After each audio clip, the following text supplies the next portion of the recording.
ఎలుగుబంట్ల రాజు జాంబవంతుడు హిందూ పురాణాలలో ఆకర్షణీయమైన చారిత్రక వ్యక్తి. ఈ పురాణ సోమరి ఎలుగుబంటిని రాక్షసరాజు రావణుడిని ఓడించడానికి రాముడికి సహాయం చేయడానికి బ్రహ్మదేవుడు సృష్టించాడని భావిస్తున్నారు.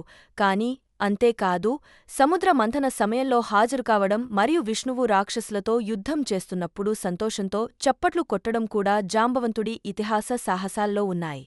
పురాణాల ప్రకారం బ్రహ్మదేవుడు ధ్యానం చేస్తూ ఆవులిస్తూ ఉన్నప్పుడు జాంబవంతుడు జన్మించాడని, అతని నోలు నుండి ఒక ఎలుగుబంటి ఉద్భవించింది. ఆసక్తికరమైన విషయం ఏమిటంటే, జాంబవంతుడు అనే పేరు అతను జంబుద్వీప్లో జన్మించిన ప్రదేశం నుండి లేదా సంస్కృత పదం ఆవలింత నుండి ఉద్భవించింది. అతని వయస్సు తెలియకపోయినప్పటికీ అతను అనేక చారిత్రక సంఘటనలను చూశాడని చెబుతారు. వామనుడు మహాబలి నుండి 3 లోకాలను స్వాధీనం చేసుకోవడంతో సహా అనేక చారిత్రక సంఘటనలను ఆయన చూసినట్లు చెబుతారు. విష్ణువు చుట్టూ 7 సార్లు ప్రదక్షిణ చేయడం ద్వారా జరుపుకుంటారు. మీరు సనాతన ధర్మం యొక్క మాయాజాలాన్ని తెలుసుకోవాలి అని అనుకున్నట్లయితే జాంబవంతుడు నిస్సందేహంగా అన్వేషించాల్సిన పాత్ర. ఆయనకు అనేక పేర్లు ఉన్నాయి మరియు ఆయన ఉనికి రామాయణ మరియు ఇతర ఇతిహాసాలకు సరికొత్త స్థాయి ఉత్సాహాన్ని అందిస్తాయి. వాస్తవానికి మధ్యప్రదేశ్లోని రత్లాం జిల్లాలో జామ్తున్ గ్రామం లేదా జాంబంతా నాగ్రి అని పిలువబడే ఒక నగరం కూడా ఉంది.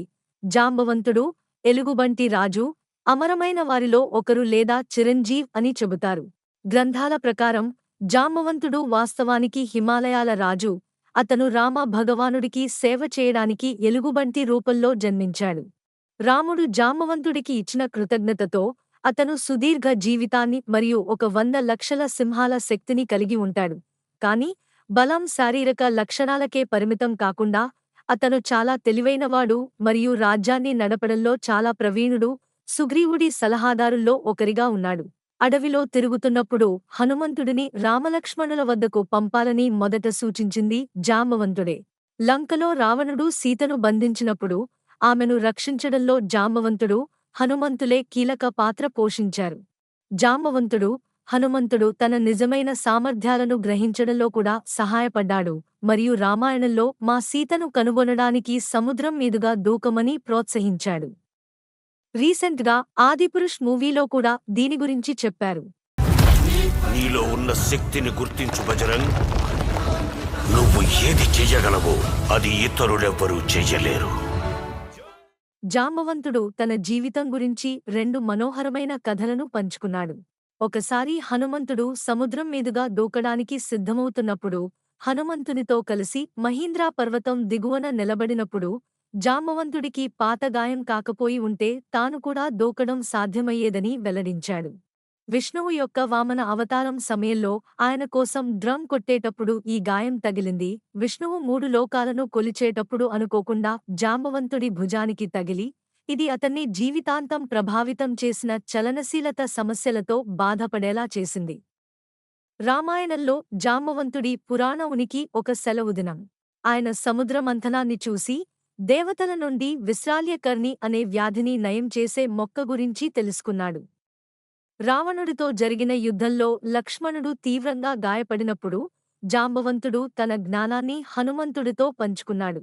నిశ్చయించుకున్న హనుమంతుడు ఆ మొక్కను కనుగొనడానికి అన్వేషణకు వెళ్లాడు. అది చివరికి లక్ష్మణుడిని పునరుద్ధరించింది. జాంబవంతుడు రావణుడితో ద్వంద్వ పోరాటంలో తన అపారమైన బలం మరియు ధైర్యానికి ప్రసిద్ధి చెందాడు. అతను కొన్ని శక్తివంతమైన గుద్దులు వేశాడు మరియు అతని ఛాతీపై కూడా తన్నాడు. ఇది రావణుడిని అపస్మారక స్థితిలోకి నెట్టివేసింది మరియు అతని దాతృత్వం అతని వయస్సు ఉన్నప్పటికీ అతనితో యుద్ధభూమిని విడిచిపెట్టవలసి వచ్చింది. కాని రామాయణంలో జాంబవంతుడు తెలివైన మరియు రోగి పాత్రగా మిగిలిపోయింది. జాంబవంతుడి శ్రమ కేవలం రామాయణానికి మాత్రమే పరిమితం కాలేదు. వాస్తవానికి అతను మహాభారతంలో కూడా విశేషంగా కనిపించాడు. అక్కడ అతను తన అసమానమైన బలం మరియు కన్నింగ్ క్యారెక్టర్ ప్రదర్శించాడు. ఈ కథ ప్రకారం జాంబవంతుడు ప్రసేనుడి నుండి సమంతక్ అనే విలువైన రత్నం దొంగిలించిన సింహాన్ని జాంబవంతుడు చంపాడని కథనం. కాని ఇది తనను శ్రీకృష్ణుడితో కాకుండా మరెవరితోనూ తీవ్రమైన పోరాటానికి దారితీస్తుందని అతనికి తెలియదు. ఈ పోరాటం 18 రోజుల పాటు ఆశ్చర్యకరంగా కొనసాగింది. 2 వైపులా తీవ్రంగా పోరాడారు. ఏది ఏమైనప్పటికీ జాంబవంతుడు చివరకు శ్రీకృష్ణుడి యొక్క నిజమైన గుర్తింపును గుర్తించే వరకు అతను జాంబవంతుడి ధైర్యం మరియు బలాన్ని గుర్తించి ఓటమిని అంగీకరించాడు. శ్రీకృష్ణుడు అతడి కుమార్తె జామతిని వివాహం చేసుకున్నాడు మరియు ఆ రత్నం దాని నిజమైన యజమానికి తిరిగి ఇచ్చేశాడు. జాంబవంతుడు అద్భుతమైన జీవితం నమ్మశక్యం కాని విందులు మరియు ఆశీర్వాదాలతో నిండి ఉన్నాడు. ఎందుకంటే అతను తన జీవితకాలంలో విష్ణువు యొక్క 1 కాదు, 2 కాదు, 3 అవతారాలను కలుసుకునే అదృష్టం కలిగి ఉన్నాడు. పరశురాముడు, హనుమంతుడు, మరో 2 మాత్రమే ఉన్నారని చెబుతారు. అటువంటి అద్భుతమైన అదృష్టంతో ఆశీర్వదించబడ్డారు. నిజంగా జాంబవంతుడు పురాణాలలోని అత్యంత విశేషమైన వ్యక్తులలో ఒకరు. మీరందరూ ఈ వీడియోను చూస్తున్నందుకు నేను నిజంగా అభినందిస్తున్నాను. మీకు నచ్చినట్లయితే లైక్ బటన్ నొక్కడం మర్చిపోవద్దు. మీ సజెషన్ కామెంట్స్లో చెప్పండి మరియు ఇలాంటి మరిన్ని కంటెంట్ కోసం సబ్స్క్రైబ్ చేయండి. Thank you.